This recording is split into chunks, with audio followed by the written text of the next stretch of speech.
এই পর্যায়ে অত্যন্ত মূল্যবান নসিহত নিয়ে আসছেন অত্র জামিয়ার শিক্ষা সচিব মুফতি হেমায়েতুল্লাহ কাসেমি।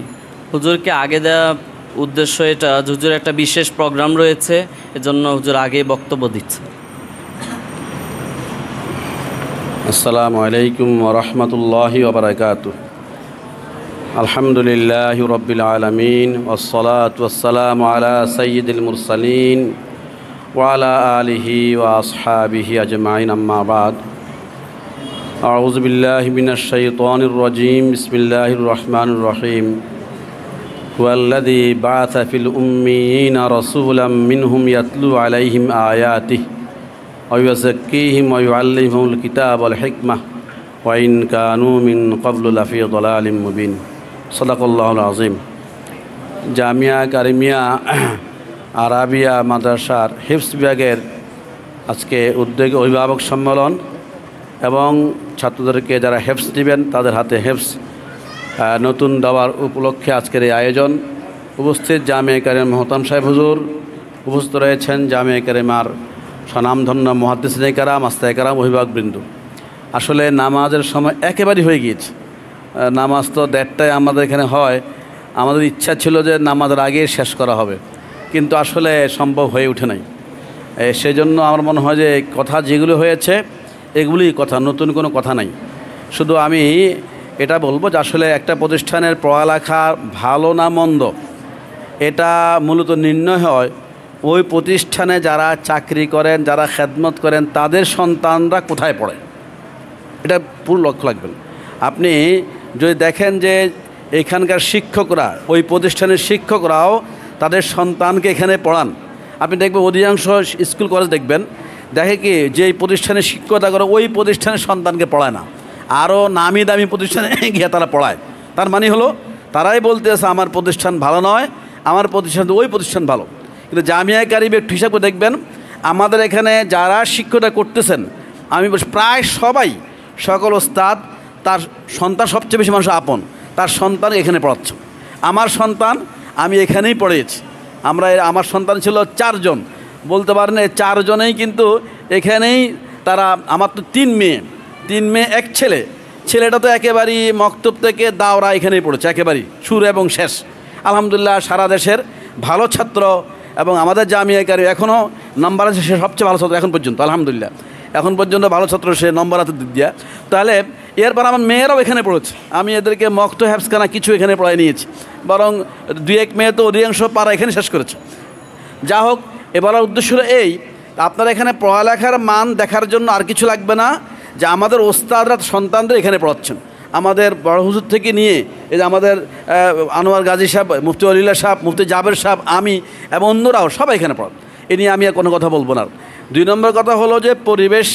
আমি বলবো যে এখানে আশপাশে যত মাদ্রাসা আছে তাদের পরিবেশ কতটুক। আমাদের এখানে অনেক বড় জায়গা।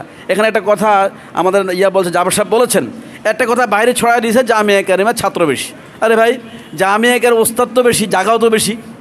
জামিয়া কারিমার ওস্তাদ বেশি, জায়গা বেশি, ছাত্র বেশি হবে না কেন? এক মাদ্রাসায় দেখা যাচ্ছে পুরো মাদ্রাসায় মিলিয়ে ওস্তাদ হবে 5 জন, 3 জন, 2 জন, আর আমাদের এখানে ওস্তাদের সংখ্যা হলো প্রায় 50 জনের মতো। আপনি বলেন যেই মাদ্রাসা 50 জন ওস্তাদ প্রায়, সেখানে ছাত্র কত দরকার? এই জন্য একটা ভুল মেসেজ যায় যে এখানে ছাত্র বেশি, এখানে হবে না। দ্বিতীয় একটা বিষয় জায়গা। দেখেন আমাদের এখানে যেই পরিমাণ জায়গা, এই পরিমাণ শুধু একটা বিভাগের জন্য এই পরিমাণ জায়গা কোথাও নেই, আশপাশে নেই কোথাও। সেজন্য এগুলি বিভ্রান্ত না হয়ে আপনারা বরং আমাদের এখানে আরও যে আমাদের যে পরিমাণ জায়গা আছে এখন, এর চেয়ে অনেক বেশি ছাত্র আমরা নিতে পারি আমরা।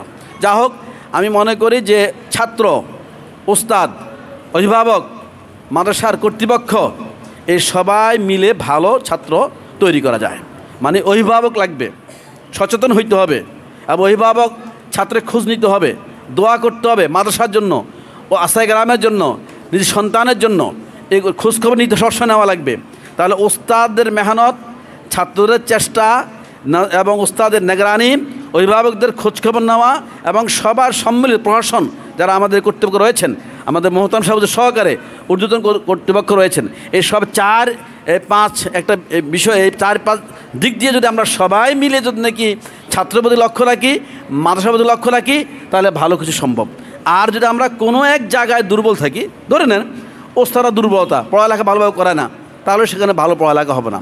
অর্থাৎ ওস্তাদরা খুব দেখেন, আপনি খবরে রাখেন না, আপনার সন্তানের কী অবস্থা জানান না, আপনার সন্তানের মেজাজ আমরা সব জানি না, আমরা ধরেন যেভাবে বুঝলাম সেভাবে করলাম, আপনি কিছু বললেন না, আপনার সন্তান সঠিকভাবে বড় হবে না, আপনার সন্তান ভালোভাবে আমরা ভালো করতে পারবো না। এজন্য আপনার সন্তান সম্পর্কে আপনি ভালো জানেন। আমাদের অবস্থা, আমাদের চেষ্টা, আপনাদের মেহনত সবার পরামর্শ ভিত্তি যদি হয়, তাহলে সন্তান কী হবে, ইনশাল্লাহ কী হবে, ভালো হবে। আমি বলবো এই 4-5 প্রকারের যারা আমরা আছি, সবাই মিলে ঐক্যবদ্ধ হয়ে ইনশাল্লাহ আমরা সবাই কাজ করব, তাহলে ইনশাল্লাহ সুন্দর পরিবেশ হবে এবং পড়ালেখার মান আরও ভালো হবে। এমনিতে পড়ালেখার মান অনেক ভালো, আরও অনেক ভালো হবে এবং কোনো সন্তান নষ্ট হবে না। আজকাল দেখা যায় অনেক সময় সন্তান নষ্ট হয়ে যায় মাঝপথে এসে। এর অবশ্যই কোনো না কোনো একজন অভিভাবক, হয়তো ওস্তাদ অথবা মা বাবা অথবা ছাত্র নিজে অথবা আমাদের প্রশাসন, আমাদের ওস্তাদ মানে কর্তৃপক্ষ, কোনো এক জায়গায় কোনো গাফলতি বা সবার গাফলত হোক, কোনো এক জায়গা হোক, এই গাফলতের সন্তান নষ্ট হয়ে যায়। আমি চাচ্ছি আপনার সবাই মিলে, আমরা সবাই মিলিয়া ঐক্যবদ্ধ হয়ে পরামর্শভিত্তিক আমরা আপনার সন্তানকে নিয়ে, আমাদের সন্তানকে নিয়ে ইনশাল্লাহ ওদের ভবিষ্যৎ নিয়ে আমরা পরিকল্পনা গ্রহণ করব, বাস্তবায়ন করব। এভাবে করলে ইনশাল্লাহ আমাদের সন্তান ভালো থাকবে। আল্লাহ তাআলা আমাদের সন্তানদেরকে, আমাদের মাদ্রাসাকে, আমাদের অভিভাবকদেরকে, আমাদের আশায়ে কেরামকে, আমাদের জিম্মাদার আশায়ে কেরামকে, মাদ্রাসার কমিটিকে আল্লাহ তাআলা কবুল করেন। ওয়া আখিরু দাওয়ানা আলহামদুলিল্লাহি রাব্বিল আলামিন।